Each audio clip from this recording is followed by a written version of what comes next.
4+4 offer. మొదటిసారిగా country delight పాలని 4 రోజులు ఆర్డర్ చేసిన వాళ్ళకి మరో 4 రోజులు ఫ్రీ. ఇంకెందుకు ఆలస్యం, యాప్ని డౌన్లోడ్ చేసుకోండి. Download the Country Delight app now. Cinema ఫకీర్లో పాకిస్తాన్లో ట్రైన్ హైజాక్ సాధారణంగా మనం సినిమాలో చూస్తాం. సో ఇది క్వెటా నుంచి పెషావర్ వెళ్ళే జాఫర్ ఎక్స్ప్రెస్ను హైజాక్ చేశారు. హైజాక్ కూడా చూడండి, బెలూచిస్తాన్ లిబరేషన్ ఆర్మీ క్లెయిమ్ చేసింది తామే ఈ హైజాక్ పాల్గొన్నామని. 150 మంది నుంచి 150 to 200 మెంబర్స్ను హాస్టేజెస్గా తీసుకున్నారు, బందీలుగా తీసుకున్నారు అని అంటున్నారు. ఎలా సాధ్యమైంది అంటే ఈ బెలూచిస్తాన్ ప్రాంతంలో రైల్వే లైన్ చాలా సంక్లిష్టమైనది, కాంప్లెక్స్గా ఉంటుంది. చాలా చోట్ల టనెల్స్ నుండి వెళ్తుంది. సో ఈ ట్రైన్ పైన గతంలో కూడా దాడులు జరిగాయి, కొత్త ఏమీ కాదు. ఈవెన్ లాస్ట్ ఇయర్ కూడా 2 months ఈ ట్రైన్ రూట్ ఆపేశారు. సో ఈ ట్రైన్ రూట్ ఆపి మళ్ళీ అక్టోబర్ 2024లో దీన్ని తిరిగి తెరిచారు. బహుశా ఇప్పుడు మళ్ళీ ఆపుతారనుకుంటాను. సో ఈ అటాక్స్, ఇలాంటి అటాక్ జరగడం కొత్త కాదు. ఇప్పుడు 2024లోనే బెలూచిస్తాన్లో 150 అటాక్ జరిగాయి, 150 సార్లు జరిగాయి. అంతకు ముందు ఇయర్తో పోలిస్తే ఇది 119% ఇంక్రీజ్. ఇప్పుడు ఈ ట్రైన్ అటాక్ జరిగిన తీరు కూడా ఏంటంటే, ట్రైన్ టన్నెల్ ద్వారా వెళ్తుంటే ఆ ట్రైన్ పైన ఇన్సర్జెంట్స్, మిలిటెంట్స్ బాంబులు వేసి ట్రైన్ టన్నెల్లో ఆపేశారు. సమీపంలో ఉన్నటువంటి రైల్వే ట్రాక్ను కూడా పేల్చేశారు. అంటే ఒక రకంగా ట్రైన్ కదలకుండా మెదలకుండా చేశారు. అప్పుడు ఆ ట్రైన్లోకి బెలూచిస్తాన్ లిబరేషన్ ఆర్మీకి చెందిన మిలిటెంట్లు ఎంటర్ అయి బందీలుగా చేపట్టారు.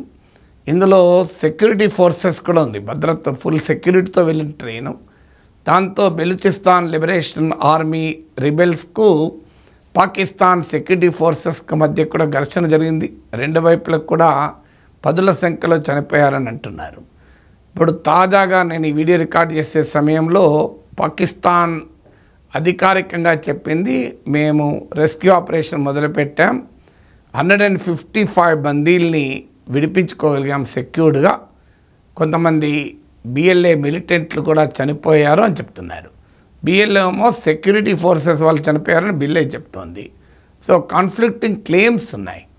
బెలూచిస్తాన్ అనేది పాకిస్తాన్లో అతిపెద్ద ప్రావిన్స్. ఇది it's a very big, largest province of Pakistan.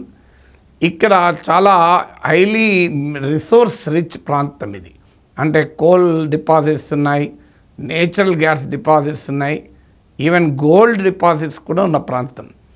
కానీ ప్రపంచంలో చాలా చోట్ల ఎక్కడైతే రిసోర్సెస్ ఉంటాయో ఆ రిసోర్సెస్ అక్కడి స్థానిక ప్రజలకు రావు. ఇప్పుడు ఆఫ్రికాలో జరుగుతున్నది అదే, మన జార్ఖండ్లో, ఛత్తీస్గఢ్లో జరుగుతున్నది అదే.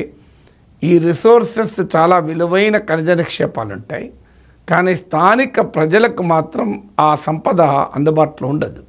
ఇప్పుడు మీకు దీనివల్ల అనేక చోట్ల ఈ మిలిటెంట్ తిరుగుబాట్లు జరుగుతుంటాయి. సో దాంతోపాటు బెలూచిస్తాన్ వాళ్ళ వాదన ఏంటంటే, పాకిస్తాన్ సెక్యూరిటీ ఫోర్సెస్ మమ్మల్ని రాజకీయంగా మా పైన కక్ష తీర్చుకుంటోంది, పర్సిక్యూట్ చేస్తుంది మమ్మల్ని అంటూ, మాది సెపరేట్ కంట్రీ కావాలి అని వాళ్ళ పోరాటం. బెలూచిస్తాన్ ఇష్యూ ఏంటి, దీని వివరాలు మరో ఇంకో సందర్భంలో చెప్తాను. ఇప్పుడు ఈ ట్రైన్ హైజాక్ మాత్రమే కన్ఫైన్ అవుతున్నాను. సో ఈ బెలూచిస్తాన్లో పాకిస్తాన్ ప్రభుత్వానికి వ్యతిరేకంగా అనేక రిబెల్ గ్రూప్స్ పనిచేస్తున్నాయి. ఇటీవలనే ఈ రిబెల్ గ్రూప్స్ అన్నీ ఒక అవగాహనకు వచ్చి సింగిల్ కంట్రోల్ అండ్ మిలిటరీ కమాండ్లో పనిచేయాలని నిర్ణయించుకున్నాయి. అంటే బెలూచిస్తాన్లో ఉన్న వివిధ రకాల సాయుధ గ్రూపులు అన్నీ కూడా ఒకే బ్యానర్ కింద, ఒకే కమాండ్ కింద పని చేయాలి అన్నారు. అది డెఫినెట్గా పాకిస్తాన్కు మరింత ఛాలెంజ్ని ఇస్తుంది. సో ఈ బెలూచిస్తాన్ తిరుగుబాటుదారులు అడపాదడపా దాడులు చేస్తుంటారు. ఇక్కడే చైనీస్ కంపెనీలు కూడా చాలా ఈ రిసోర్స్ ఎక్స్ట్రాక్షన్లు ఉన్నాయి. చైనాకు చెందిన బెల్ట్ అండ్ రోడ్ ఇనిషియేటివ్లో కూడా ఈ బెలూచిస్తాన్ కీలక భాగం. అందుకే అనేక సందర్భాల్లో చైనా ఇంజనీర్లపై కూడా బెలూచ్ తిరుగుబాటుదారులు దాడులు చేస్తూ ఉంటారు, వాళ్ళని కిడ్నాప్లు కూడా చేస్తూ ఉంటారు. సో పాకిస్తాన్ ఎదుర్కొనే అంతర్గత సమస్యల్లో బెలూచిస్తాన్ సమస్య చాలా కీలకమైంది. అందుకే పాకిస్తాన్ కశ్మీర్ గురించి మాట్లాడినప్పుడు మన ప్రధానమంత్రి కూడా ఒక సందర్భంలో బెలూచిస్తాన్ సంగతి కూడా ప్రస్తావించారు. అఫ్కోర్స్ బెలూచిస్తాన్ కశ్మీర్ ఒకటి కాదు. So that's a very debate. But పాకిస్తాన్కు టిట్ ఫర్ టాట్గా బెలూచిస్తాన్ గురించి కూడా మన వాళ్ళు మాట్లాడారు. సో ఇదే కాదు, already Tehreek Taliban Pakistan TDP నుంచి ఆఫ్ఘాన్ పాక్ సరిహద్దులో ఉన్న ప్రాంతాల్లో పాకిస్తాన్ తీవ్ర సమస్యలు ఎదుర్కొంటోంది. ఈ తెహ్రీక్ తాలిబాన్ పాకిస్తాన్కు ఆఫ్ఘనిస్తాన్ నుంచి మద్దతు కూడా వస్తుంది. ఆల్రెడీ పాక్ బార్డర్లో ఆఫ్ఘాన్ పాకిస్తాన్ బార్డర్లో పాకిస్తాన్కు తాలిబాన్లకు మధ్య కూడా డిఫరెన్సెస్ ఉన్నాయి. డ్యూరాండ్ లైన్ అంటారు, అంటే ఆఫ్ఘాన్ పాకిస్తాన్ బార్డర్. దీన్ని అధికారిక బార్డర్గా గుర్తించాలని పాకిస్తాన్ చెప్తుంటే అందుకు ఆఫ్ఘనిస్తాన్ ఒప్పుకోదు. ఎందుకంటే ఆఫ్ఘనిస్తాన్లో ఉన్న మెజారిటీ తెగ, డామినెంట్ తెగ పష్తూన్స్. వాళ్ళు పాకిస్తాన్లోని సరిహద్దుల ఇటువైపు పాకిస్తాన్లో కూడా ఉన్నారు. సో పష్తూన్ జాతి రెండుగా డివైడ్ కావడాన్ని ఆఫ్ఘనిస్తాన్లో తాలిబాన్లు ఒప్పుకోరు. అందులో పాకిస్తాన్కు ఉన్న అనేక హెడేక్స్లో బలూచిస్తాన్ ఒక పెద్ద తలనొప్పి. పాకిస్తాన్ సమగ్రతను, సమైక్యతను సవాల్ చేస్తున్నటువంటి ఒక పెద్ద తిరుగుబాటు బెలూచిస్తాన్ తిరుగుబాటు. అంత సామర్థ్యం ఉన్నది కనుకనే వాళ్ళు ఏకంగా 100 మంది సెక్యూరిటీ ఫోర్సెస్ గార్డ్ చేస్తున్న ట్రైన్ను కూడా హైజాక్ చేయగలిగారంటే మామూలు అటాక్ కాదు కదా ఇది.